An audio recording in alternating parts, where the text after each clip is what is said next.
सीतापुर शहर के मुख्य सड़कें और प्रमुख बाजार लालबाग में अब जाम की समस्या से निजात मिलेगी। जाम की समस्या की मुख्य वजह अतिक्रमण को माना जाता है। ऐसे में नगर पालिका परिषद सीतापुर की ओर से अभियान चलाकर अतिक्रमण हटवाया जाएगा। इसकी शुरुआत सोमवार को हो गई। अतिक्रमण मुक्त होने तक अभियान जारी रहेगा।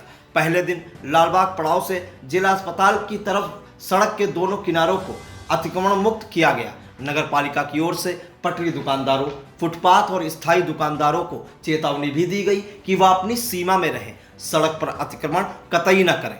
अतिक्रमण की वजह से सड़कें सिमटती जा रही हैं, जिससे जाम की समस्या गहराती जा रही है। यही नहीं, दुकानों के बाहर गाड़ियां भी बेतरतीब ढंग से ना खड़ी करने की हिदायत भी दी गई। यह भी बताया गया कि लालबाग पार्क को पार्किंग स्थल बनाया गया है। फिलहाल वहां निःशुल्क वाहन खड़े करने की सुविधा मिल रही है। अतिक्रमण के अलावा शहर को साफ सुथरा रखने के लिए भी जरूरी कदम उठाए जा रहे हैं। अतिक्रमण मुक्त अभियान का नेतृत्व कर रहे ईओ वैभव त्रिपाठी ने आई इंडिया को बताया कि अतिक्रमण हटवाने के बाद पीली लाइन का चिन्हीकरण किया जाएगा। हाँ सर, शहर में अतिक्रमण हटवाया है आपने, कहाँ से कहाँ कितना हटा है? जी, आज पूरे शहर में नगर पालिका के अतिक्रमण दस्ते के साथ में अतिक्रमण विरोधी अभियान के तहत ट्रांसपोर्ट चौराहे से शुरुआत करते हुए और लालबाग चौराहे होते हुए आँख अस्पताल चौराहे तक एक बृहद पैमाने पर अतिक्रमण हटाओ अभियान चलाया गया।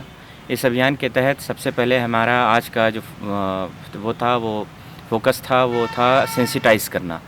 तो व्यक्तिगत तौर पे मेरे द्वारा दोनों पटरी पर जो भी दुकानदार थे, छोटे बड़े फुटपाथ विक्रेता, चाहे वो अस्थायी दुकानदार, उन सभी को सेंसिटाइज़ किया गया कि वो जो है सड़क सीमा में अब अतिक्रमण ना करें।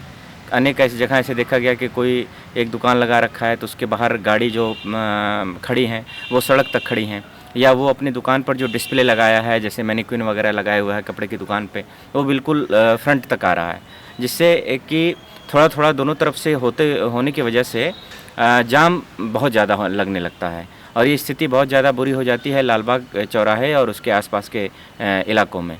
तो सभी दुकानदारों से व्यक्तिगत एक एक करके मैंने मुलाकात की, उनको समझाया कि आप अपने को व्यवस्थित रखें और अपनी दुकान को आगे ना बढ़ाएं। जितना आपका आवंटन सीमा है उतना तक रहें और प्रचार प्रसार के लिए यदि आप प्रचार प्रसार भी करना चाहते हैं तो अपना डिस्प्ले अपने ही क्षेत्र में एरिया में लगाएं। और यही यदि पालन सभी दुकानदार करते हैं तो ऑटोमेटिकली कोई दिक्कत नहीं आएगी, सभी का प्रचार प्रसार सामान्य रूप से होगा। दूसरा कि यदि कोई दुकानदार अपने बाहर जो है गाड़ी वहाँ पर लोग आ रहे हैं, जनता आ रही है, तो वो एक सीमा तय कर दे कि कितनी गाड़ी तक ही वहाँ लग सकती है, क्योंकि लोग लगाते चले जाते हैं और सड़क पटरी तक वो आ जाता है। तो वो चिन्हित कर ले कि एक गाड़ी, दो गाड़ी, और उसको जो है हॉरिजॉन्टल लगाने के बजाय अगर वो मतलब सिधाई में लगा दे, जो है बिल्कुल दुकान से जुड़ा हुआ, थोड़ा सा अनुशासन का परिचय दे, तो बिल्कुल भी जाम की स्थिति नहीं बनेगी। सड़कें चौड़ी दिखलाई पड़ेंगी और उसमें आने जाने में किसी तरह की असुविधा नहीं होगी। साथ ही लालबाग पार्क में हमारी जो है पार्किंग है वो बिल्कुल अभी निःशुल्क है। अभी उसकी विधि तैयार होनी है, तब हम शुल्क निर्धारित करेंगे। तब तक के लिए निःशुल्क तौर पर जो भी लालबाग में दुकानदार हैं, जो अपनी 4 पहिया वाहन से आते हैं या 2 पहिया वाहन वाले हैं, वो अपनी गाड़ी आराम से चाहें तो लालबाग पार्क में खड़ी कर सकते हैं। तो इस तरह की सारी व्यवस्था दी गई है। अब इसमें आगे जिलाधिकारी महोदय के निर्देशानुसार भी पीली लाइन का चिन्हीकरण किया जाएगा, जिसमें उनको ये बतलाया जाएगा कि आप पीली लाइन के अंदर ही रहें, ताकि हमारा जो एक पर्टिकुलर एरिया है वो बिल्कुल फ्री रहे। दूसरा कि साथ में आज कई दुकानों से सिंगल यूज प्लास्टिक और डिस्पोजेबल जो कप्स होते हैं प्लास्टिक के, उनका विरोधी अभियान चलाया गया और उसको भी जब्त किया गया। और मतलब ये हर दुकानदार को बताया गया कि हम उनके साथ हैं, पर बस उन्हें कुछ नियम अनुशासन सीखने हैं। मेरा बिल्कुल इसमें ये वो नहीं है कि वो कहीं और चले जाएं या विस्थापित हो जाएं, लेकिन वो अपने को इस तरीके से दुकानों को लगाएं, संयमित तरीके से लगाएं कि इससे जनमानस को असुविधा ना हो। सर, शहर को स्वच्छ सुंदर बनाने के लिए और क्या प्रयास किए? जी, सबसे पहले तो ये जैसे ट्रैफिक की व्यवस्था को वो करके आज ही मैंने एक और वो की है कि जितने भी कूड़ा स्थल हैं छोटे बड़े, वहाँ पे 100% कूड़ा उठान हो जाने की 10 बजे के अंदर गारंटी हो। ऐसे कार्रवाई के लिए मैंने अपने दोनों निरीक्षकों को निर्देशित किया है।